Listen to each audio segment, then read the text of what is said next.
சந்திர கிரகணம் செப்டம்பர் 7ஆம் தேதி ஞாயிற்றுக்கிழமை இரவு 9:56 மணியிலிருந்து நள்ளிரவு 1 மணி 26 நிமிடம் வரை நடக்கிறது. ஓவராலா பார்த்தீங்கன்னா ஒரு 3.5 மணி நேரம் இந்த சந்திர கிரகணம் நடக்க போகுது. இப்ப இந்த சந்திர கிரகணம் பார்த்தீங்கன்னா இந்தியாவில் முழுமையாக தெரியக்கூடிய ஒரு சந்திர கிரகணம். கிரகண தோஷமுள்ள நட்சத்திரங்கள்னு பார்த்தீங்கன்னா சதயம், பூரட்டாதி, உத்திரட்டாதி, புனர்பூசம், விசாகம் இந்த 5 நட்சத்திரங்கள்ல பிறந்தவர்களுக்கு சந்திர கிரகண தோஷம் உண்டு. எனவே இந்த நட்சத்திரக்காரங்க சந்திர கிரகணம் முடிந்த பிறகு, அதாவது அடுத்த நாள் திங்கட்கிழமை காலையில் கிரகண சாந்தி செஞ்சுக்கணும். என்ன மாதிரியான கிரகண சாந்தி, அதாவது பரிகாரம்னு பார்த்தீங்கன்னா அம்பாள் சன்னதிக்கு சென்று உங்களுடைய பேர்ல அர்ச்சனை பண்ணிக்கோங்க. வெண்பொங்கல் அல்லது சர்க்கரை பொங்கல் தானம் செய்யலாம், அல்லது பச்சரிசியாக கூட நீங்க தானம் பண்ணலாம் கோயிலுக்கு, அல்லது வேறு வகையில் ஏதாவது அன்னதானங்கள் முடிந்தால் உங்களால் செய்யலாம்.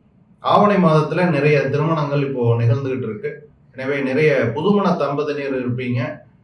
சந்திர கிரகணத்தின் போது, அதாவது இரவு நேரத்தில் நடப்பதால் முடிந்த அளவு தாம்பத்தியத்தில் ஈடுபடாமல் தாம்பத்தியத்தை இந்த சந்திர கிரகத்தின் நேரத்தின் போது தவிர்ப்பது உங்களது சந்ததிகளுக்கும் உங்களுடைய குடும்பத்தினர் அனைவருக்கும் நல்லது. அனைவருக்கும் வாழ்த்து.